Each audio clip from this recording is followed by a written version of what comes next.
우리 하나님께서도 우리가 맺게 하시는 그 사랑의 열매, 사랑의 열매를 간절히 원하신다는 이야기를 좀 드렸었습니다. 그래서 내 마음과 목숨과 뜻을 다하여 하나님을 사랑해야 한다라고 말씀드렸잖아요. 여러분, 하나님을 정말로 사랑하십니까? 네. 그럼 믿음의 고백이 있어야 돼요. 특별히 값비싼 향유 옥합을 깨뜨려서 우리 예수님의 머리에 붓고 하나님 앞에 드렸던 그 여인, 그 비싼 걸 왜 깨뜨려 말릴 수도 있었는데요. 우리 예수님께서는 그것을 말리셨어요? 안 말리셨어요? 안 말리셨습니다. 그냥 놔도 그 사랑의 허비를 우리 예수님께서는 즐기셨던 것 같습니다. 나도 너희가 쏟아 보내주는 사랑의 허비 즐기고 싶어. 그 예수님의 마음을 제가 눈치챌 수 있었습니다. 여러분도 다 아시겠죠? 우리가 주님께 드리는 사랑의 허비를 우리 주님은 즐기신다는 것이죠. 그래서 제가 2주 전에 설교하면서 그런 얘기를 했었잖아요. 제 승용차가 빨리 팔렸으면 좋겠다고. 그래도 비싼 가격에 팔리면 제가 그 값을 우리 주님께 드리고 싶다는 얘기까지 제가 했었잖아요. 그래서 펑펑 한번 써보고 싶다고 주님이 위해서. 자, 그런데요, 지난주 목요일 날 드디어 차가 팔렸습니다. 그 애물단지. 얼마에 팔렸냐가 더 중요하지 않겠습니까? 얼마에 팔렸을까요? 좀 더 쓰세요. 60에 팔렸습니다. 60에. 그 차를 뭐 중고차 이제 사는 사람한테 얘기를 했더니 그 수출을 하는 분한테 또 연결이 돼가지고 차량 수출을 해서 판다고 하더라고요. 그래서 제 차는 잘 세팅이 돼가지고 리비아로 수출된다고 합니다. 세계 속에. 이거 참 너무 감사하죠. 그래서 일단은 제가 이제 바로 차를 가져가기도 전에 통장에다 입금을 딱 해주는 거예요. 그래서 제가 할 일이 아무것도 없었습니다. 차만 그냥 보내줬고 바로 통장에 입금되는 바람에 너무 흐뭇했어요. 그래서 이제 차 판 돈 솔직히 60만 원이 적은 돈이에요? 안 적은 돈이에요? 안 적은 돈이에요. 저한테는 그랬습니다. 그래서 이거 60만 원 이 정도면은 올 여름에 어떻게 좀 뭔가 좋은 시간들도 보낼 수 있겠다 생각도 들지만 하나님 앞에 드리고 싶은 마음이 더 많았어요. 볼 것도 없다, 이건 하나님께 드리는 거다. 정말 그렇잖아요. 제가 너무 감사한 게, 제가 지난주에도 말씀드렸지만 승합차를 요즘에 몰고 다니는데요, 아주 의시되면서 몰고 다니고 있습니다. 어제 보니까 승합차 오른쪽에 살짝 스크래치가 나 있는 걸 제가 발견했습니다. 너무 속상한 거야. 옛날 타던 그 차 기스가 안 하던, 앞에 범프가 부서지던 아무 상관이 없었어요. 그러나 이 승합차는 다르더라고요.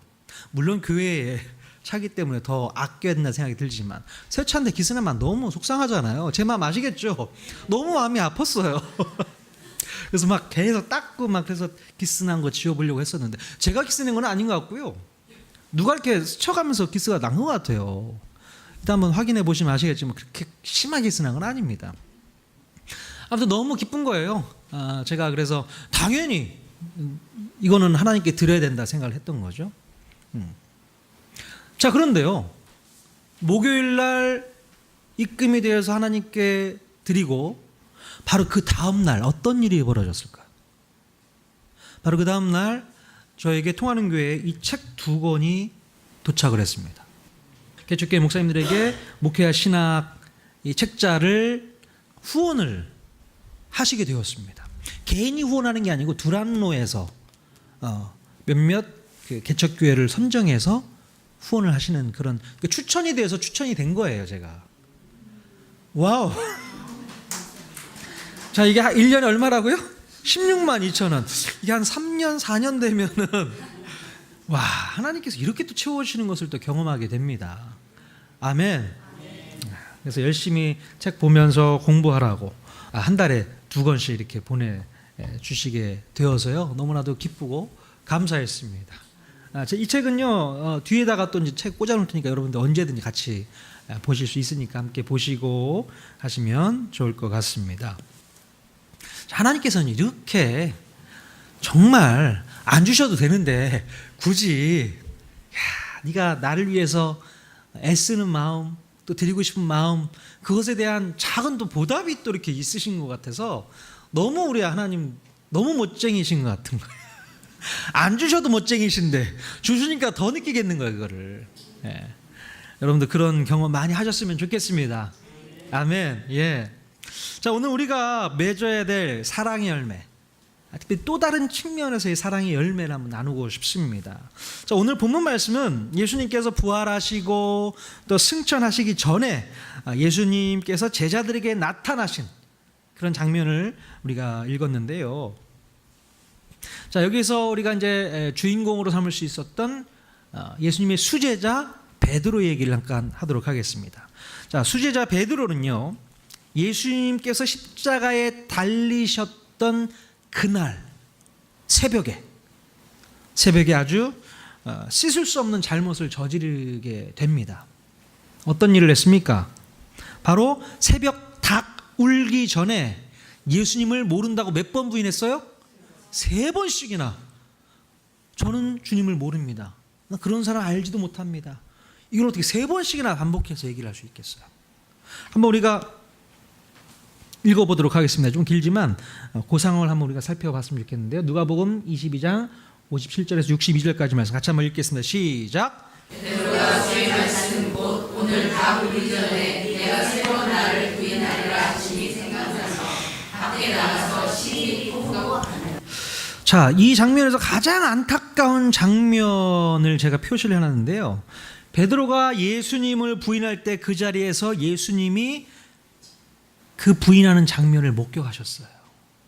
자, 61절에 보니까 주께서 돌이켜 베드로를 보시니, 이 베드로와 예수님이 눈이 딱 마주치는 그 순간이었습니다. 난 예수님 알지도 못합니다. 모릅니다. 도대체 이 사람이 나를 뭘로 보고 모른다니까 라고 부인하고 있었을 때에 형장에서 예수님이 걸어가시다가 끌려가시다가 돌이켜 보시면서 눈이 마주친 거예요.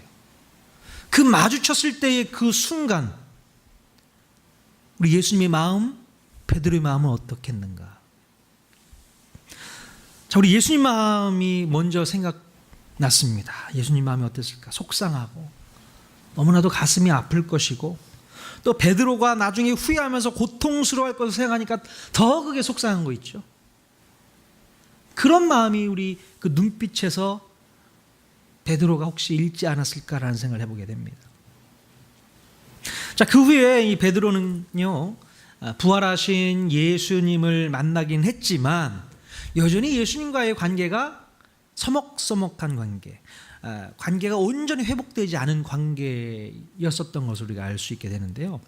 자, 그래서 부활하신 예수님을 증거하는 삶을 그때부터 살지 못하고요, 이제 어떻게 됩니까? 예전의 어부의 삶으로 돌아오게 됩니다. 아니, 부활하신 예수님을 경험했으면 그때부터 회개하고 주님 앞에 나와서 주님의 부활을 증거하는 삶을 살았어야 되는데 여전히 관계가 회복이 되지 않은 거예요. 그때 내가 주님 앞에 모른다고 부인했던 그 말이 너무나도 마음 가운데 죄책감으로 자리 잡고 있기 때문에 하나님 앞에 나아가지 못하고 그냥 퇴보하고 옛날 어부의 자리로 돌아가게 되는 것을 볼 수 있게 됩니다. 자, 그러던 중에 오늘 요한복음 21장과 같은 일이 이제 이루어지게 됩니다. 베드로와 이제 몇몇 제자들이 이제 갈릴리로 돌아와서 이제 물고기 잡는 일을 하게 되죠. 그러니까 3년 동안 예수님과 함께했던 3년 동안 그 어부의 일을 놓았기 때문에 이제 좀 감이 떨어졌겠죠. 그러니까 밤새도록 그물질을 했는데 그물에 물고기가 잡혔어요? 안 잡혔어요? 한 마리도 못 잡는 거예요. 어떻게 이런 일이 있을 수 있을까? 그러니까 베드로는 이것도 안 되는구나. 이것도 안 되는구나. 너무나도 속이 상하고 있었지 않았을까 싶습니다. 자, 그런데 날이 새어갈 무렵 저 땅에서 어떤 한 분이 얘들아, 그물을 배 오른쪽으로 한번 던져봐. 그렇게 요청을 하게 되잖아요. 그래서 그분이 누군지도 모르고 제자들은 그물을 배 오른편에 딱 던져버리죠. 자, 그랬더니 정말 놀랍게 그 그물에 한 마리도 안 잡혔던 물고기들이 다 잡혀버리는 거예요. 자, 그 순간 제자들은 깨달았죠. 와, 그분이 예수님이셨구나. 딱 깨닫게 되잖아요. 예전에 그런 경험이 있었으니까 베드로도 주시라.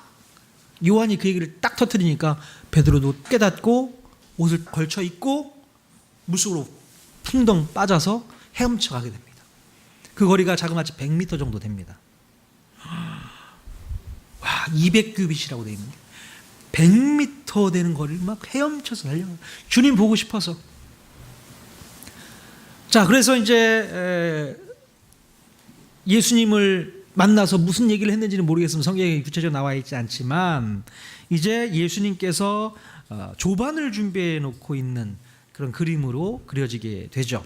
그래서 예수님께서 떡과 생선을 가져다가 제자들에게 나누어 주시면서 먼저 그들의 배고픔을 채워 주셨습니다. 밤새도록 무슨 밥 먹으면서 그물질 했겠어요. 그냥 매번 던지다가 헛쓰고 그런 제자들의 마음, 허탈한 마음 가운데 배고픔을 달래주시기 위해서 떡과 생선을 굽는 거죠. 구우려면 불이 있어야 되잖아요. 그래서 불을 피워놓는 거죠. 모닥불을 딱 피워놓고 그 위에다가 떡과 생선을 올려놓습니다. 그러니까 예수님께서요, 무슨 얘기를 하시려고 할지는 모르겠지만 뭔가 세트장을 딱 마련해 놓은 것 같습니다. 그 옛날 추억에 들어갈 수 있는 세트장. 모닥불 딱 하면 베드로가 어떤 생각이 났을까요? 그러니까 대제사장의 그 집에 있을 때에 모닥불 쬐고 있다가 예수님 부인했던 그 생각 날 수 있었잖아요. 그리고 떡과 생선 구운 거 생각하면서 뭔 생각이 났을까요? 오병이어 생각났을 거예요. 와, 예수님께서 오병이어 일으키셔서 와, 예수님을 막 찬양하고 기뻐했던 그런 모습들도 머릿속에 스쳐 지나가도록 주님께서 세트장을 만들어 놓으신 겁니다. 그리고 그 시간에는 어떤 시간이었어요? 밤이었어요? 낮이었어요? 새벽이었습니다. 베드로가 새벽에 닭울 때 예수님을 부인했잖아요. 바로 그 순간 예수님께서 베드로를 만나주셨다는 겁니다. 그 분위기를 딱 만들어 놓고 이제 식사까지 다 해서 먹이고 난 상태에 예수님께서 첫 말을 꺼내신 것 같습니다. 자, 15절 말씀 같이 한번 읽어볼까요? 시작.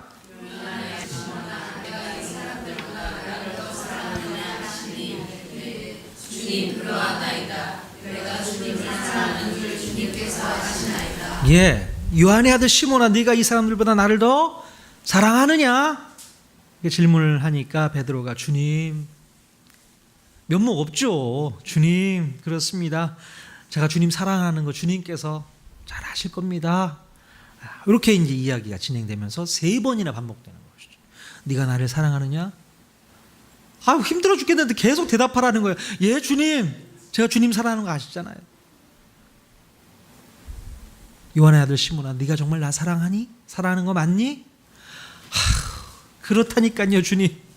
마음에 근심이 생기면서 베드로가 고백하는 장면이 오늘 읽은 본문에 있는 말씀입니다. 자, 여러분, 예수님께서 베드로에게 찾아오신 이유가 무엇이었을까요? 왜 찾아왔겠습니까? 만약 저와 여러분 같았으면 베드로에게 왜 찾아갔을까요? 위로해 주려고? 그 위로가 되겠습니까? 3년 동안 같이 밥 먹고 같이 잠자고 생활을 같이 했는데도 불구하고 나 예수님 모른다 3번이나 부인한 제자에게 위로해 주고 싶은 마음이 드세요? 저는 그런 마음보다는 아니 너 어떻게 나한테 이럴 수가 있어? 네가 정말 사람이 탈수 그럴 수 있는 거야? 막 따지고 싶었을 것 같습니다. 어떻게 네가 감히 나와 함께 있던 시간들이 그렇게 쉽게 잊혀지더냐? 하면서 막 해대고 싶었을 거라는 생각이 들어요. 여러분 안 그렇습니까? 다른 사람은 다 주님을 버려도 나는 주님을 버리지 않겠습니다 라고 고백하더니 네가 제일 먼저 날 버리냐? 정말 그런 얘기 막 쏟아내고 싶었을 것 같아요. 예수님도 그런 말씀을 하고 싶었을까요? 모르겠어요. 예수님 속을 제가 모르니까. 근데 우리 예수님께서는 베드로에게 화풀이 하는 내용이 전혀 없어요. 속상하다는 표현을 한 적이 없습니다. 그러니까 원수를 갚기 위해서 벼르고 별러서 갈릴리까지 오신 게 아니라는 얘기입니다. 자, 예수님께서는요, 오히려 서먹서먹했던 베드로와의 관계를 회복하시기 위해서 바로 그 조용한 새벽에 오셨다라는 것입니다. 자, 왜 하필 예수님께서는 새벽에 베드로를 찾아오셨을까? 그 새벽에 예수님을 부인했던 베드로의 마음 가운데 다시금 깨닫게 해주셨던, 그러니까 예수님이 의도적으로 오신 것 같아요, 새벽에. 그래서 베드로만 아는 거죠. 아, 그때 그 시간 내가 예수님을 부인했던 그 시간이네. 그러면서 3번씩이나 나를 사랑하냐 똑같은 질문을 하잖아요. 왜 3번씩이나 물어봤을까요? 예, 베드로가 3번 부인했거든요. 그 부인했던 말을 번복할 수 있는 기회를 주신 거라고 생각이 되어지는 거죠. 제가 주님을 정말 사랑합니다. 네, 주님 정말 주님을 사랑합니다. 주님, 제가 주님을 사랑합니다. 그렇게 예수님께서 의도하고 또 배려해서 베드로로 하여금 주님을 사랑한다고 고백할 수 있도록 만들어내셨다라는 것이죠. 그래서 3번씩이나 그 일을 하게 하셨다는 겁니다. 자, 예수님께서는 무조건 용서하지 않으셨습니다. 베드로가 스스로 잘못을 뉘우치고 회개함으로 더 큰 하나님의 사랑, 주님의 사랑으로 덮어주셨다는 것이죠. 하지만 베드로가 상처받지 않도록 조심스럽게 다가가셨고, 또 예수님을 3번이나 부인했던 그 죄책감 때문에 베드로가 낙심하지 않도록 하기 위해서 넓은 가슴으로 품어주신 것을 볼 수 있습니다. 그 예수님의 접근 방법이었어요. 대놓고 베드로의 실수, 베드로의 문제점, 그에게 지적하지 않았습니다. 자, 그런데요, 주의 깊게 살펴볼 것은 예수님께서 베드로를 부르셨을 때 어떻게 부르셨냐는 것입니다. 예수님께서 베드로야 라고 부르셨을까요? 어떻게 부르셨겠습니까? 예수님께서는 예수님이 지어주신 베드로, 반석이라는 이름으로 부르지 않으셨다는 겁니다. 원래 그가 쓰고 있었던 그 이름 시모나라고 불러주셨다는 것입니다. 자, 바로 여기에서도 주님의 세심한 배려를 우리가 볼 수가 있어요. 만약에 예수님께서 베드로를 부르실 때에 게바야, 반석아, 베드로야 라고 부르셨다면 이 베드로의 마음은 어땠을까요? 바로 쥐구멍이라도 숨고 싶었을 겁니다. 예수님께서 베드로야 라고 부르셨다면 그것은 베드로를 더 짓뭉개버리는 말이잖아요.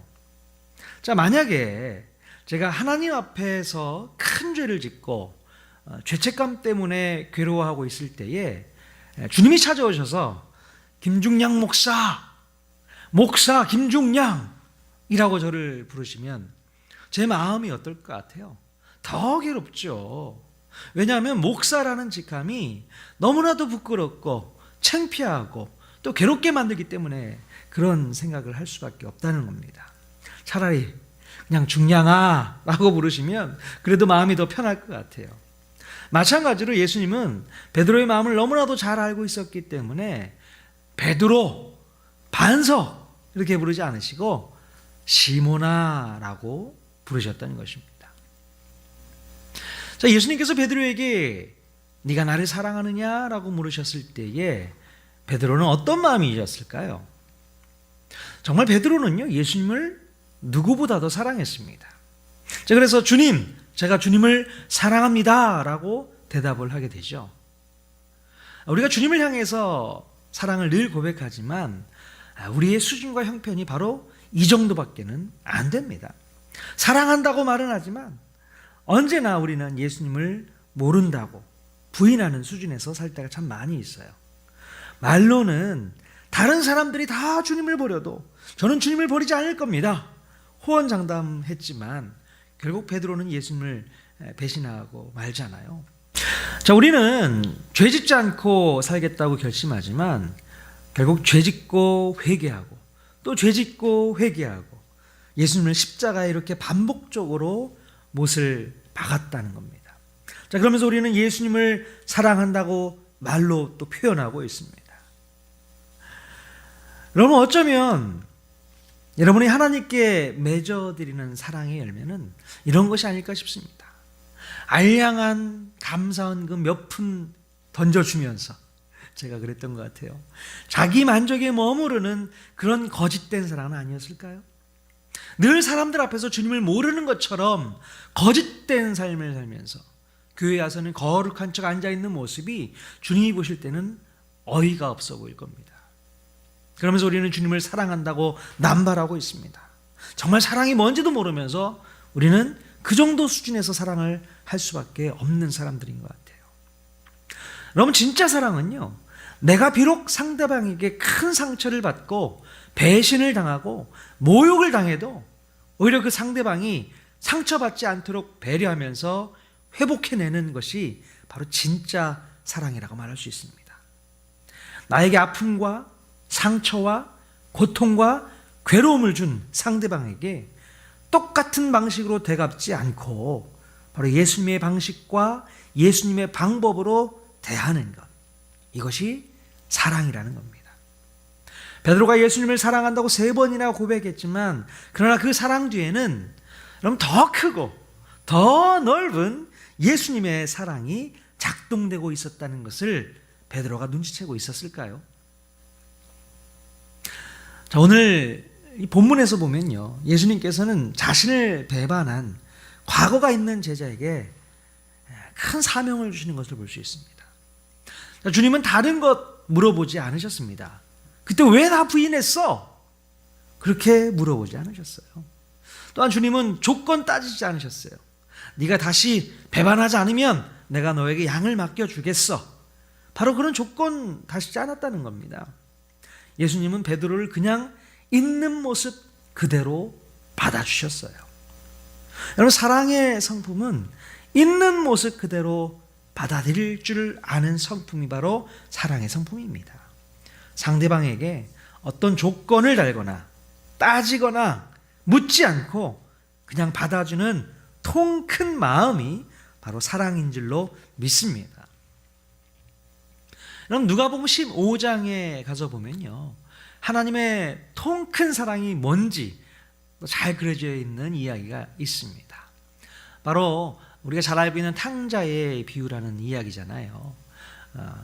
정말 자기 아들이 자신의 재산을 다 탕진하고 돌아왔을 때에 그 아버지의 심정과 마음은 어떻겠습니까? 녀석! 모든 재산 다 탕진하고 이제 와서 나한테 받아달라는 거야? 그렇게 따지지 않으셨어요. 그 아버지의 마음은 그래, 잘 왔어. 그런 마음으로 그 아들을 받아주셨다는 거죠. 그게 바로 하나님의 통 큰 사랑입니다. 아무리 우리가 하나님 앞에 잘못하고 죄짓고 또 하나님 보시기에 부끄러운 일을 행한다 할지라도 끝까지 받아주시고 인정하시고 사랑을 주시는 그 모습이 바로 하나님의 통 큰 사랑인 줄로 믿습니다. 자, 오늘 우리가 맺어야 할 사랑의 열매는 바로 예수님께서 가르쳐 주신 통 큰 사랑입니다. 주님이 가르쳐 주신 대로 우리도 상대방을 향해서 마음을 넓히고 품어줄 수 있는 그런 사랑을 해야 합니다. 세상 사람들이 다 하는 사랑은 성령의 열매라고 말할 수 없는 것입니다. 우리가 보기에 이쁜 사람 사랑하는 것은 누구라도 다 할 수 있어요. 하지만 정말 보기 싫은 사람, 미운 사람 사랑하는 것은 아무나 할 수 있는 일이 아니라는 겁니다. 세상 사람들이 따라할 수 없기 때문에 그 사랑을 바로 성령의 열매라고 말하는 것입니다. 상대방의 실수와 잘못과 불편한 언행에도 그냥 그러려니 하면서 받아주고 넘길 수 있으면 그게 바로 열매가 되는 거예요. 자, 그렇게 넓은 마음을 품고 받아주고 그냥 넘겨버려도 정작 상대방은 그 사랑을 모를 수 있어요. 하지만 그것 때문에 실망하지 마십시오. 제3자가 우리의 그런 통 큰 마음을 알아보고 그 모습을 배운다는 것을 여러분 꼭 기억하셨으면 좋겠습니다. 하나님의 통 큰 사랑, 통 큰 마음을 우리 마음 가운데 새기고 오늘 그 성령의 열매 맺어봤으면 좋겠습니다. 하나님이 기뻐하시는 성령 열매 다 맺는 통하는 교회 성도들을 다 될 수 있기를 주님의 이름으로 간절히 축원드립니다.